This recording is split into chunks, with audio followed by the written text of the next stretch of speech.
반도체 과학법 지금 세부안이 나왔는데 이 세부안을 보실 때 일반인들하고 보는 게 굉장히 다를 것 같습니다. 지금 어떻게 보세요? 그러니까 네. 미국이 하고 있는 거를 보면 지금 네. 크게 세 가지거든요. 네. 이 차원에서는 인센티브라는 이 경제 차원에서는 우리 기업들이 미국에 가야 되는 이 이유가 됩니까? 왜 한국에서 생산 안 하고 미국에서 생산을 하려고 할까요? 네. 그 이유는 그럼 중국은 최근 반도체 관련해서 정책을 지금 어떻게 하고 있습니까? 어쨌든 이제 가장 반도체 생산에서 핵심은 장비거든요. 네. 이 부분을 지금 미국이 때려버린 거잖아요. 네. 반도체는 한국 수출의 20% 가까이 차지하는 가장 전략적이면서 핵심 산업입니다. 작년에도 굉장히 어려웠는데요. 올해 산자부의 지금 전망을 보면 지속적으로 어려울 것으로 보고 있고요. 지금 수출이 약 9.9% 올해도 축소될 것으로 지금 전망되고 있습니다. 이 가운데 최근 미국 정부가 반도체 과학법이라는 구체적 시행령을 발표했는데요. 안의 내용을 보면 우리가 주목할 것이 굉장히 많습니다. 가장 뚜렷한 거는 미국의 반도체 관련 정책 보정을 받는 대신에 요구하는 조건들이 굉장히 많고요. 그리고 중국 경제에 대해서 노골적으로 표현하고 있습니다. 그러면 앞으로 한국 기업의 입장에서는 중국 시장이 중요할 수밖에 없고요. 또 계속 중국을 견제하는 미국의 이러한 배경에 맞춰서 현재 중국 정부도 반도체 관련해서 많은 전략적 정책들을 지금 내놓고 있습니다. 앞으로 글로벌 반도체 산업과 그리고 패권 전쟁이 어떻게 진행될 것인지, 그리고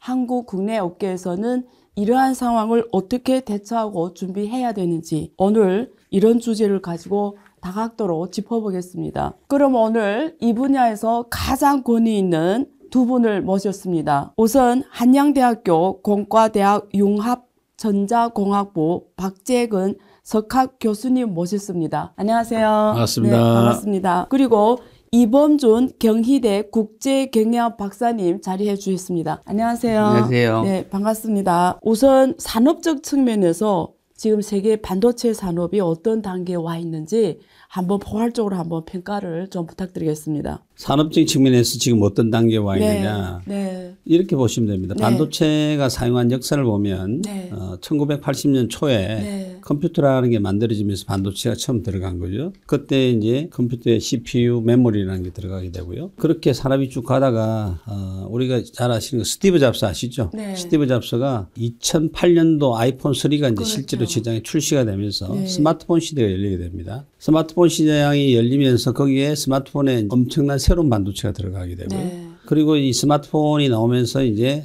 데이터 센터라는 사업을 끌어당기게 되는 거죠. 네. 그게 또 커다란 반도체가 그렇죠. 사용이 네. 되다가 이제 3의 물결이 이제 다시 오고 있는 겁니다. 네. 우리가 이제 소위 말하는 4차 산업혁명이라는 이야기를 하고 그렇죠. 있잖아요. 예.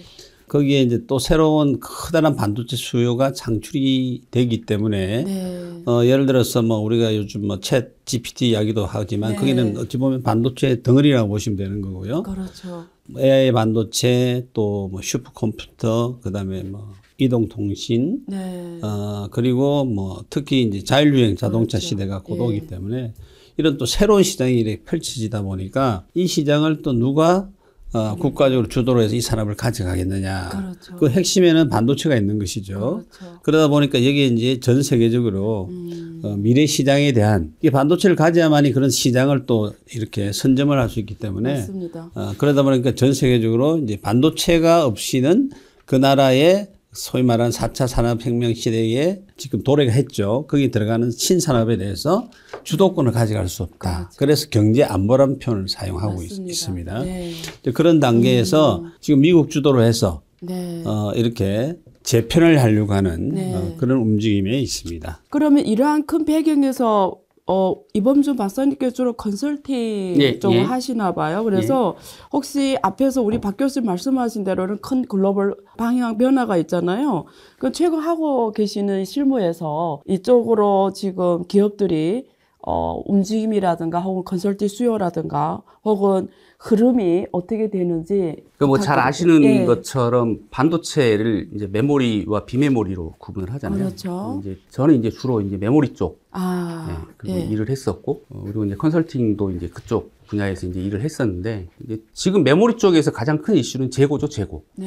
예, 이제 신규 응용처라는 게 뭔가 등장을 해줘서 수요가 생겼어야 되는데, 이제 박사님 말씀해 주신 것처럼 뭐 PC, 그렇죠. 그다음에 2003년도 네. 이후에는 컨슈머 일렉트로닉스라고 하는 뭐 MP3, 그렇죠. 디카 뭐 예. 이런 것들이 나오면서 이제 낸드 시장이 이렇게 확 살아났었거든요. 네. 그리고 나서 이제 핸드폰, 스마트폰이 등장하면서 이제 어플리케이션 프로세서 같은 이제 비메모리들이 이제 막 드러나고, 그렇죠. 메모리 쪽에서는 이제 MCP나 뭐 네. 낸드 제품들이 많이 네. 활성화됐었는데, 2019년 이후 이제 코로나 이전부터 사실은 그런 논의들이 있었거든요. 과연 어떤 디바이스들이 나와서 시장을 새로 뭔가 부흥시켜 줄 거냐. 근데 사실 그렇지 못한 상황이었는데, 코로나로 인해서 뭐 원격 수업이나 뭐 이런 것들이 막 되면서 이제 맞습니다. PC 서버가 다시 살아나고, 그렇죠. 또 박사님 말씀하신 대로 또 4차 산업혁명이 이제 한쪽으로 쭉 진행이 되면서 이제 거대한 데이터 센터들이 막 생기기 시작하고요. 네. 그러니까 현실적으로 보면 메모리 시장에서는 앞으로 재고를 어떻게 소진할 거냐,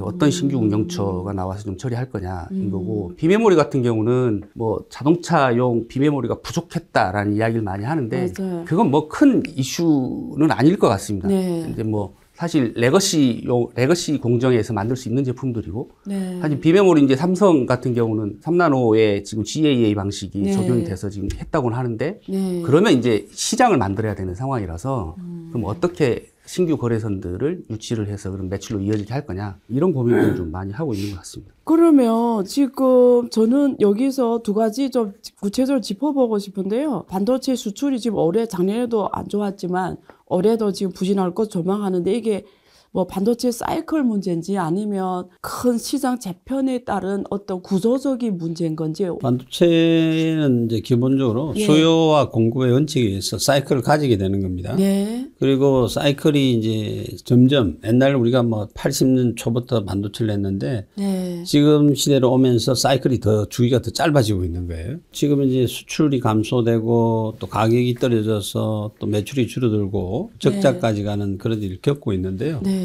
너무 그렇게 우려를 안 하셔도 괜찮다고 생각하는 것은, 아까 여기 이제 앞에서 말씀드린 것처럼 결국은 수요가 있으면 시장은 열리게 되는 거죠. 그러면 이제 우리나라 메모리 반도체를 주로 어디 파느냐? 네. 사용량을 보게 되면 네. 반 정도는 데이터 센터에 들어가고요. 네. 그 나머지 반이 이 우리가 들어가는 스마트폰에도 메모리가 들어가고 PC에도 들어가고 노트북도 들어가고 막 IT 기기에 들어가는 겁니다. 네. IT 기기의 반, 데이터 센터가 한 반 정도. 반 정도. 네. 그러면 이제 데이터 센터 쪽이 업그레이드를 해주게 되면 새로운 메모리 반도체 시장이 열리는 것이죠. 그래서 올 초에 그 인텔에서 사파이어라는 네.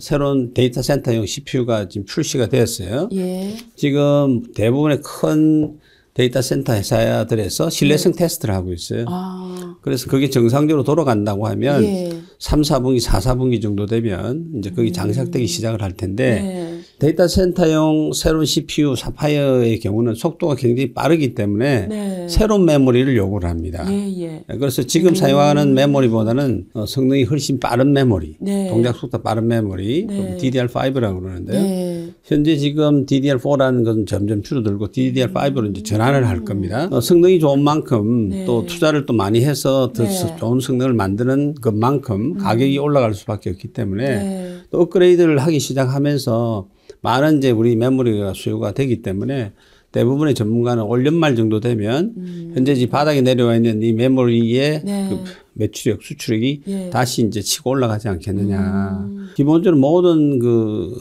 메모리 반도체뿐만 아니라 반도체 사업이라는 것은 수요의 공급의 원칙에 의해서 사이클은 존재하는 그렇죠. 것이고요. 네. 그 중에 한 일환으로 보시면 될 것 같습니다. 네. 그러면 지금 한국의 반도체가 수출하는 국가별로 보면 데이터 센터는 어떤 쪽이 수출이 되고, 또 IC 기계 차원을 보면 또 어떤 국가에 주로 수출이 되나요, 이게? 사실은 네. 몇 년 전만 해도 중국이 굉장히 시장이 컸었거든요. 맞습니다. 네. 네. 그래서 이제 영업 부서로 따지면 예.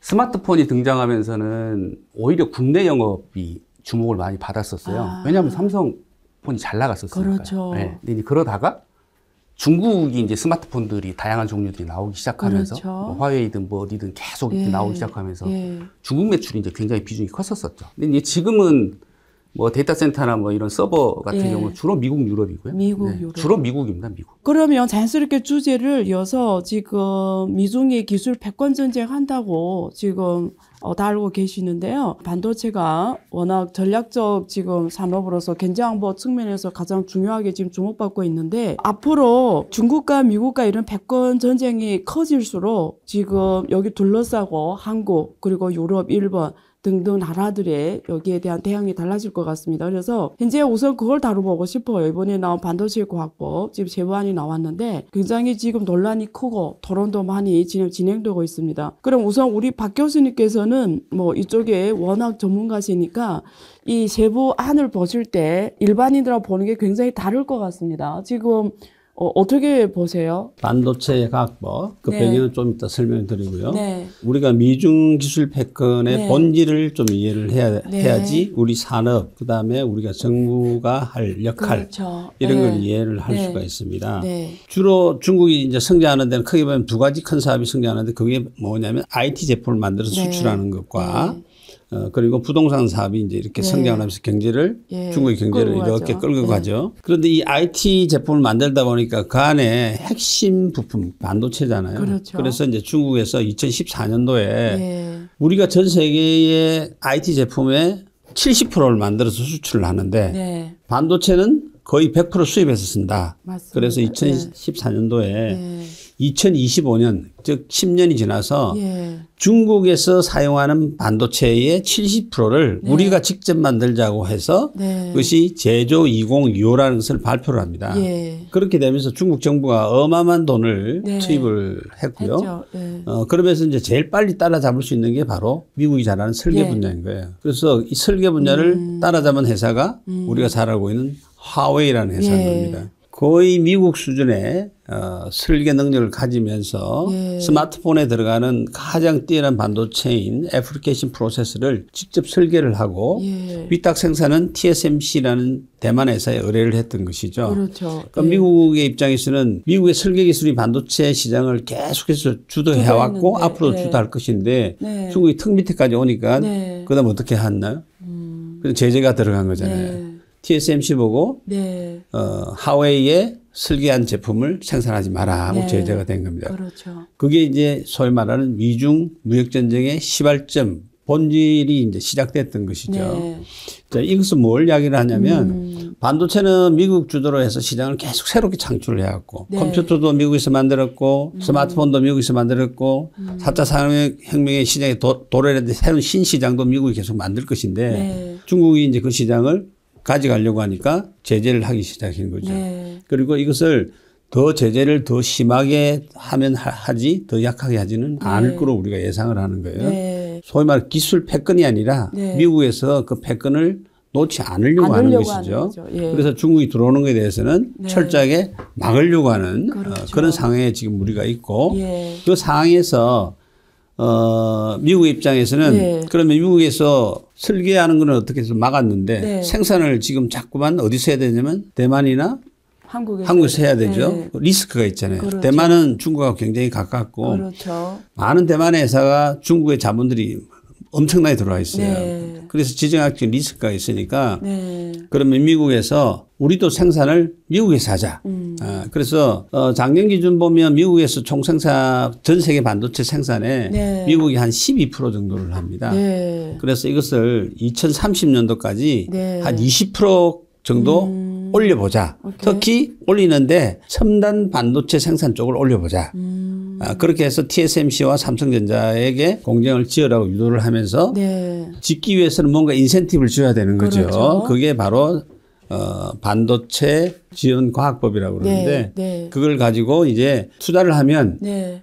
세액 공제 등 네. 또 지방 정부의 인프라 구축 지원 등 네. 해줄 테니 투자를 하시오 하고 네. 시작을 했는데 예. 그 반도체 지원법이 네. 이제 실제적으로 미 하원에서 통과가 되고 예. 상무부를 통해서 집행되는 과정을 보니까 네. 여러 가지 이제 독소장이 들어가 있다는 것이 네. 지금 최근에 가장 큰 하도가 되고 있는 것입니다. 그러니까 네. 미국이 하고 있는 거를 보면 지금 네. 크게 세 가지거든요. 네. 이제 말씀해 주셨던 것처럼 그래 최첨단 잘 네. 만드는 회사들 우리 땅에 와서 해라. 그렇죠. 네, 이게 첫 번째고 예. 미국에 있는 우리 회사들 네. 뭔가를 하면 우리가 더 지원해 주겠다. 네. 인 거고. 그렇죠. 그럼 이제 세 번째가 이제 중국을 때려잡는 네, 거죠. 그렇죠. 예. 그래서 소위 정파에 상관없이 그러니까 공화당 정부였든 민주당 정부였든 상관없이 중국에 대한 태도는 거의 똑같이 지금 유지가 되고 맞습니다. 있는 상황이거든요. 네. 뭐 대만이나 유럽이나 이런 국가들 지금 일본도 마찬가지고 저희도 마찬가지고 그냥 어떻게 하면 잘 지키고 잘 성장시킬 것이냐를 지금 고민하고 있는 상황인 거고요. 네. 그러니까 이제 지금 뭐 칩스 이 내용을 보면 크게 구분하면 두 가지거든요. 네. 인센티브 주겠다. 네. 그다음에 우리 R&D 투자하겠다. 예. 네, 근데 이제 가드레일 조항으로서 그러면 우리 보조금을 받는 기업들은 예. 중국에 향후 10년 동안 추가 투자를 못 한다. 네. 이게 이제 발목을 잡는 거죠. 이거를 그러면 뭔가 좀 인위적인 조항으로 뭐 한시적으로 운영이 될 거냐, 예. 아니면 지속적으로 뭔가 업데이트되면서 계속 때려잡는 형태로 갈 거냐가 좀 주목이 되는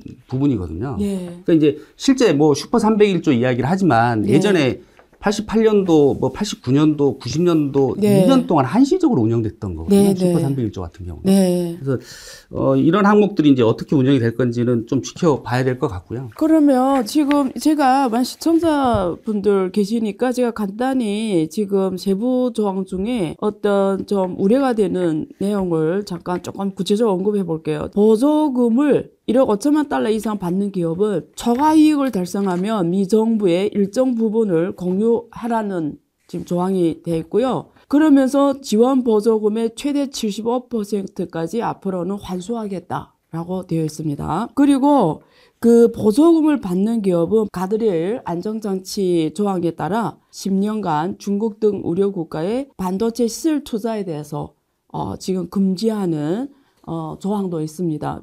여기에서 이슈는 두 가지입니다. 하나는 보조금을 주면서 어떤 인센티브를 주면서 오라고는 했는데 여기 R&D 투자는 연구개발은 132억 달러 주겠다는 내용이고요. 보조금은 지금 총 527억 달러를 지금 보조금을 주겠다라는 걸로 돼 있습니다. 인센티브를 주는데 대신에 앞으로 초과 이익을 달성하면 우리한테 줘라. 정부에 나눠줘라. 이런 게 있고 75억 환수하겠다는 게 돼 있고 중국에 대한 투자 제시인데 저는 일단 첫 번째 초과 이익을 달성하면 돌려달라 정부에 그리고 75억 환수하겠다는데 이 차원에서는 인센티브라는 이 경제 차원에서는 우리 기업들이 미국에 가야 되는 이 이유가 됩니까? 4차 산업혁명 시대에 이미 도래를 했고 예. 새로운 시장을 네. 열고 드라이브하는 것은 미국 기업입니다. 네.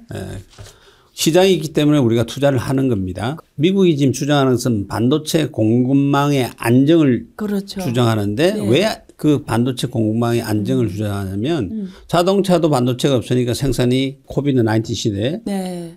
1년 동안 생산이 뭐 30%까지 떨어진 네. 적도 있고 그만큼 이 반도체가 없으면 미국의 핵심 주력 사업들을 할 수 없는 IT 사업을 리딩하는데 반도체가 없으면 또 할 수 없죠. 지금 그렇죠. 자동차 사업이 빠르게 예. 전기자동차 자율주행으로 바뀌는데 거기에 네. 반도체가 지금 사용하는 내연기관에 비해서 네. 10배, 20배씩 들어간단 그렇죠. 말이죠. 근데 그런 미국 산업을 보호하기 위해서는 미국의 주력 사업들이 계속 지속적인 성장을 하기 위해서는 네. 반드시 반도체 확보가 필요한 거죠. 네. 필요한데 거꾸로 보면 우리나라도 거기 시장이 있으니까 가는 것이고 그렇죠. TSMC도 시장이 있으면 가는 것인데 시장 보고 간다. 그런데 네. 왜 한국에서 생산 안 하고 미국에서 생산을 하려고 할까요? 네. 그 이유는 미국에서 생산을 하면 네. 미국은 인건비나 뭐 물가나 모든 게 한 30% 정도 더 비쌉니다. 네. 그렇기 때문에 거기에 대한 보상이 필요한 것이죠. 네. 그래서 이제 미국에서 이 소위 말하는 520억 네. 달러라는 네. 반도체 보조금. 네. 지원법을 이제 제안을 한 겁니다. 네. 그런데 지금 이제 우리가 논의되고 걱정을 하고 이렇게 이슈가 되는 거는 아까 말씀하신 것 중 두 가지예요. 네. 첫 번째는 자 2천억 이상의 지원을 받았을 때 얼마 정도 본인들이 이익을 내겠느냐고 그것을 제출하라는 거예요. 제출한 금액에 초과를 하게 되면 네. 초과하는 금액 중에서 보조금 받은 그 금액의 75%를 회수를 하겠다는 겁니다. 좀 이상한 이제 논리를 가지고 이렇게 예. 주장하잖아요. 네. 이런 것을 저희들 우리 학회에서 네. 교수들이 앉아서 이제 기업체하고 같이 계산을 한번 해봤는데 네. 자 그럼 얼마 정도 지원을 받을까? 그렇죠. 텔넷이 20조 정도를 투자를 하는데 네. 설비 투자에 대해서 지금 5에서 15%를 지원한다는 것이거든요. 네. 그러면 아마 한 3조 언저리가 되지 않겠느냐. 20조 투자했는데 이익이 3조가 난다. 그건 비즈니스 잘못된 거죠. 네. 이제 그런데 금액적으로 보면 어떻게 보면 그렇게 큰 금액이 아니구나 생각을 할 수가 있는데 문제는 뭐냐면 먼저 이익 나오는 목표치를 내야 되는데 3년 동안 회계장부를 다 내놓으라는 거잖아요. 네. 그것은 뭐냐면 회계장부를 내놓으라는 것은 그 안에 원가가 얼마냐, 그거 다 나오죠. 생산량이 다 얼마냐, 나오죠. 재고가 얼마냐. 재고에 대한 정보만 외부에 나가도 그것을 사쓰는 수요기업, 데이터 센터 같은 기업에서는 가격을 어떻게 하겠습니까? 그렇죠. 그냥 조절하려고 그러지 그렇죠. 않겠어요? 영업 비밀에 대한 아주 민감한 내용들을 다 제출하라는 거예요. 예, 그게 문제인 예, 거죠. 그게 이제 네. 본질적인 문제라는 그렇죠. 것이고. 네. 그 다음에 이제 두 번째는 네. 반도체 사업이라는 것은 많은 투자를 해서 뭐 예를 들어서 삼성전자만 하더라도 1년에 50조 그리고 SK하이닉스가 뭐 15조 하다가 뭐 올해는 지금 많이 슬로우다운을 합니다만은 네. 삼성은 계속 투자를 유지를 하고 네. 있죠. 그렇게 많은 투자를 하는데 예. 투자를 하기 위해서는 매출익이 나와야 되고 이익이 나와야 되는 거죠. 그렇죠. 그런데 우리나라는 사실은 메모리 반도체를 잘 만드는 강국이잖아요. 네. 그리고 메모리 반도체 생산을 우리가 중국에서 많이 한다. 그렇죠. 어느 정도 하느냐. 예를 들어서 SK하이닉스의 경우는 네. 우시 공장의 총량의 47%를 거기서 생산하고 네. 있고요. 낸드 프레시 메모리 같은 경우는 삼성전자가 시안 공장에 예. 삼성전자의 낸드 프레시 메모리의 42%를 거기서 맞습니다. 생산하는 겁니다. 네. 거기에서 네. 생산을 해서 매출을 이루고 이익이 나야지 그거를 미국의 텔러시에다가 삼성전자도 투입을 하고 그렇죠. 또 SK하이닉스도 거기에 산호수 쪽에 그렇죠. 연구소와 패키지에 그렇죠. 대한 네, 투자를 합니다. 네, 네. 이익이 나야 될 거잖아요. 네, 네, 네. 그런데 우리 주력 사업인 중국이 예를 들어서 이 반도체 지원법, 가학법을 네. 지원을 받게 되면 네. 10년 동안 중국에서 생산을 하지 못하게 한다는 거 아닙니까? 그러면 거기에서 이익이 안 나는데 어떻게 미국에 투자를 하겠어요?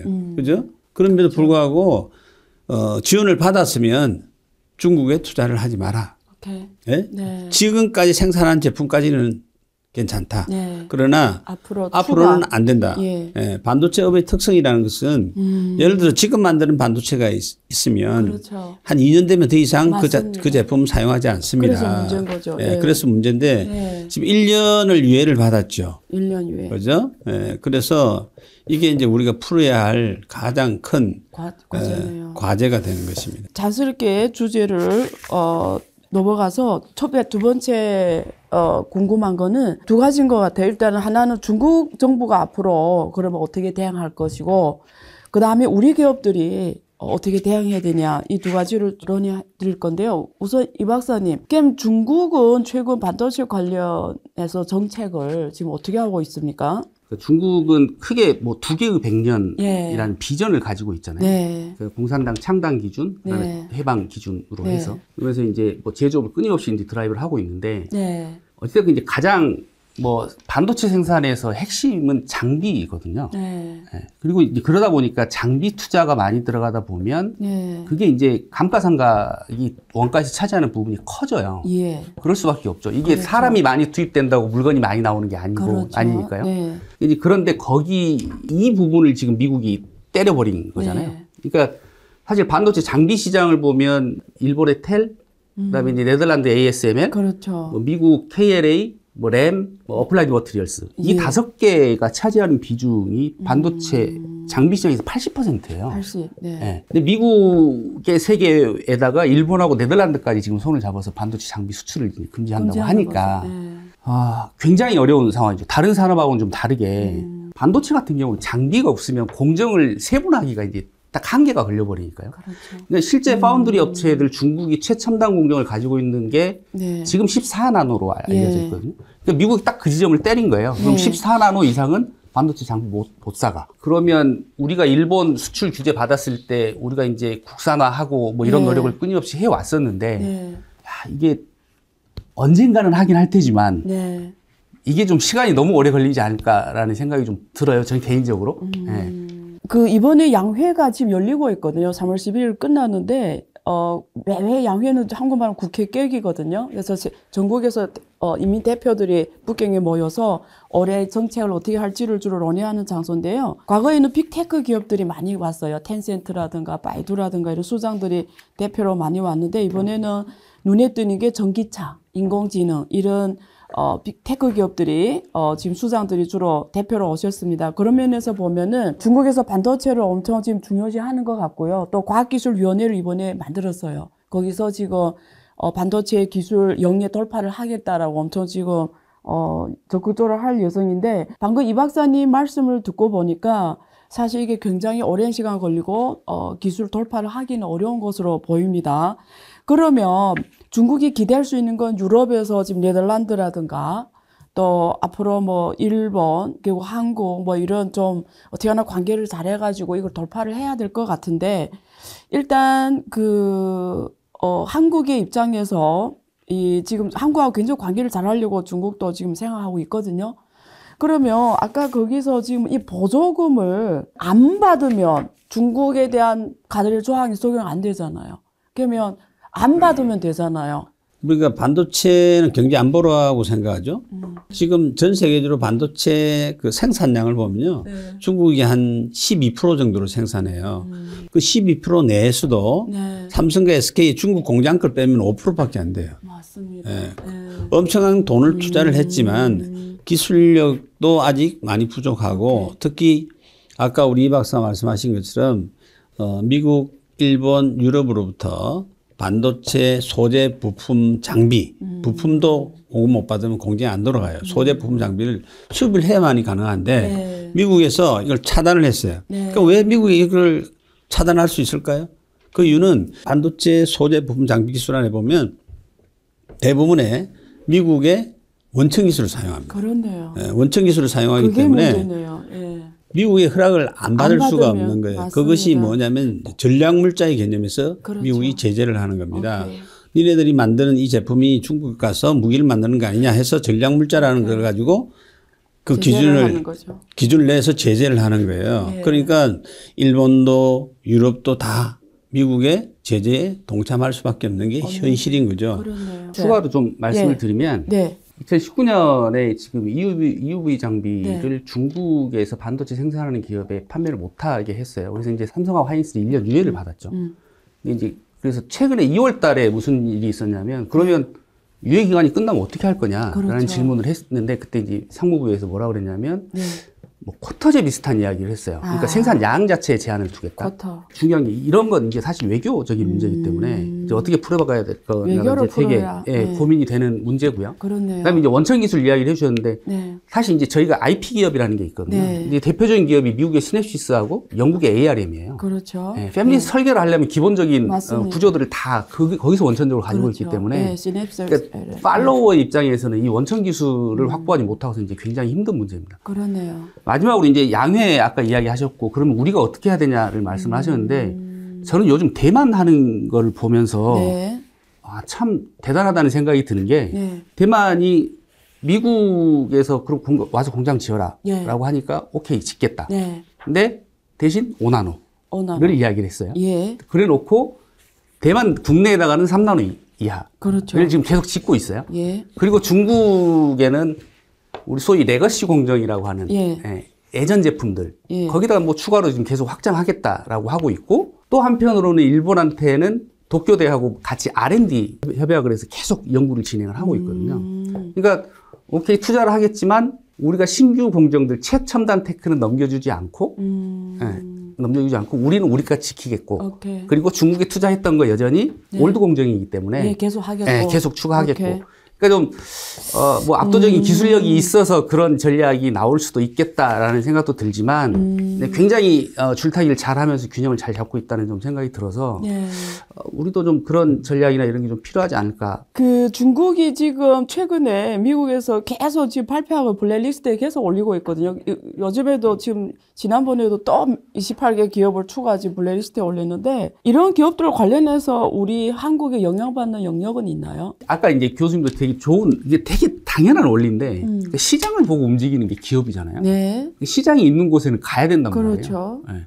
보면 야 우리도 그래도 나름 메모리부터 시작해서 IT 강국인데 네. 그리고 뭐 우리가 4차 산업혁명에서 지금 아예 발을 빼고 있거나 그냥 팔로우 입장이 아니고 당사자 중에 하나잖아요. 네. 반도체 전쟁이 터지고 있는 상황에서 어찌됐건 우리는 당사자예요. 네. 당사자가 아닌 국가들이 더 많지만. 네. 근데 이제 이렇게 계속 제재가 됐을 때 그럼 어떻게 할 거냐 우리나라 기업들은. 그러니까요. 그럼 뭐 해 먹고 살아야 되냐. 그러니까요. 이게 이제 지금 네. 제일 큰 이슈인 것 같아요. 네. 그러면 근데 이거를 경제적으로 과연 풀 수 있냐. 네. 그냥 아니에요 우리 그냥 갈 거예요 라고 할 수 있냐. 이건 아니거든요.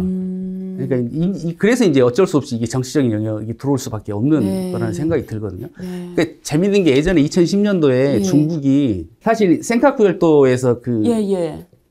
납포된 어미 문제가 있었을 때 예, 일본이 예. 이제 맞아요. 어민들을 했잖아요. 맞아요. 그때 중국이 했던 게 뭐였냐면 히토류. 나 히토리 안 팔래 니들한테. 맞아요. 그랬더니 바로 풀어줬거든요. 맞아요. 그러니까 어떻게 보면 외교 문제와 경제 문제는 어떻게 보면 좀 냉정하게 분리가 됐어야 되는 문제거든요. 근데 사실 어느 국가도 이런 문제로 자유롭지는 못합니다. 중국도 마찬가지고 미국도 마찬가지고요. 맞습니다. 근데 이제 네. 이걸 가지고 과연 아까 장비 문제도 말씀을 드렸었는데 기업의 이익과 국가의 이익이 반드시 일치하진 않습니다. 네. 그 말했던 세계 미국의 장비 업체들도 중국에 이미 30%씩 수출하고 있는 네. 장비 회사들이에요. 네. 그러니까 자기도 피를 흘리면서 상대방이 더 많이 피를 흘리게 하고 있는 그렇죠. 말도 안 되는 관계가 예. 지금 이루어지고 있는 네. 거거든요. 그래서 좀 조금 개념적인 이야기이긴 한데 지금은 제재 리스트 올라갔으니까 못해라고 손 놓고 있을 상황은 아닌 것 같고요. 네. 예, 이건 반드시 외교적인 문제나 정치적인 문제를 좀 풀어가야 될 것 같습니다. 되겠네요. 그러니까 네. 우리가 이제 뭐 장단기적인 게 있겠지만 네. 지금 이게 워낙 빠르게 급하게 돌아가잖아요. 돌아가고 오늘의 이제 이 대담의 그 네. 첫 주제가 되는 것이 네. 지원과학법인데 왜 이렇게 독소조항이 많고 네. 우리 힘들게 하느냐는 네. 거잖아요. 예.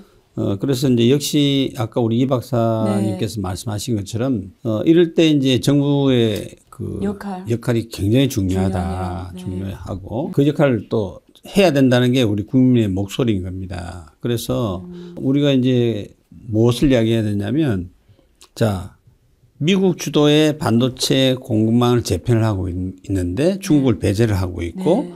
우리 한국을 동맹국가로 해서 참여를 하라고 했잖아요. 네. 그리고 우리가 동맹국가로 잘 미국에 투자도 해주고 네. 잘 참여를 하고 있습니다.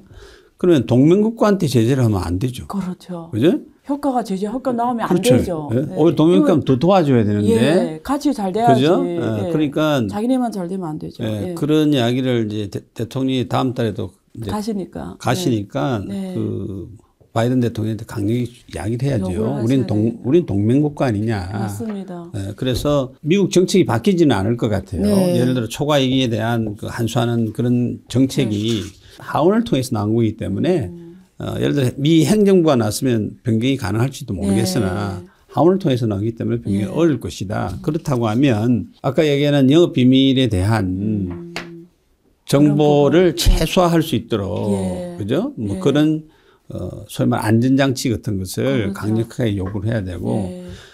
중국 생산에 대해서도 지금 뭐 중국에 생산하는 거를 지금 10년 동안 앞으로 이제 더 이상 지금 다음 제품을 할 수 없다고 하는 것도 동맹국가니까 지금 1년이 아니라 좀 더 5년이라든지 10년이라든지 좀 이렇게 룸을 더 크게 할 수 있도록 외교적인 노력을 해야 되겠죠. 그렇죠. 그래야지 진정한 동맹국가가 그렇죠. 아니겠느냐. 그렇죠. 동반 성장을 하자는 네. 이제 그런 걸 해야 되고요. 근데 우리 아까 이 박사가 아주 좋은 지적을 했어요. 네. 대만의 TSMC의 경우를 이렇게 예를 설명을 들어, 했는데 예. 이럴 때일수록 우리가 또 중요한 게 뭐냐면 우리의 경쟁력을 가져야 되는 거예요. 그렇죠. 우리나라 반도체 경쟁력을 가져야 되는 거예요. 대만도 마찬가지고 일본이 다시 반도체를 사업에 뛰어들겠다고 지금 선언을 했고 맞습니다. 시작을 했고요. 네. 유럽도 마찬가지잖아요. 네. 자, 우리는 어떻습니까? 예. 우리는 반도체 지금 지원법 개정이죠. 국가 핵심 전략 지원과 보호에 관한 법이 있는데 네. 사람들 일반적으로 그 개정법을 네. 특별법이라는 이야기를 하는데요. 네.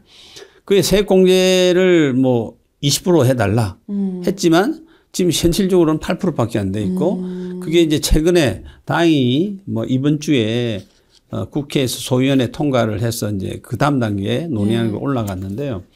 이처럼 모든 나라가 그 반도체가 경제 안보기 때문에 정부가 나서 지원을 다 하는 거잖아요. 네. 그죠?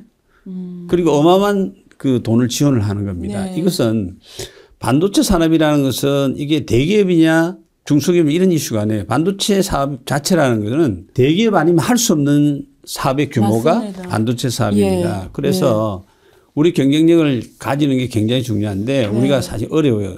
뭐 세액 공제도 다른 나라보다 작고 예. 또 우리나라 공장 짓기 엄청나게 힘듭니다. 인프라 구축, 그렇죠. 도로, 전력, 용수, 폐수 처리 너무너무 힘들어요. 그래서 이것을 어떻게 하면 대만처럼 대만 네. 정부의 경우는 미리 이것을 부지를 미리 국가에서 개발했다가 반도체 회사 필요하면 그냥 분양하는 형태로 한단 말이죠. 네. 미리 나서서. 미리 나서서. 예. 그래서 이제 그런 그 인프라 구축에 대한 지원 그걸 하기 위해서 이제 법이 마치 만들어지가 있는데 네. 그런 활동들을 해서 우리나라 자체의 예. 반도체 경쟁력을 올리는 것이 반드시 동반돼야만이 예. 이런 세계적인 반도체 글로벌 경쟁에서 우리가 네. 살아남고 지속적으로 성장할 수 있다는 겁니다. 오늘 제가 그 박 교수님과 그리고 이범준 박사님과 그 반도체 관련해서 범위가 좀 넓게 이야기를 나누는데요. 제 차원에서 정리해드리면 첫 번째, 지금 미중 간에 앞으로 이러한 추세가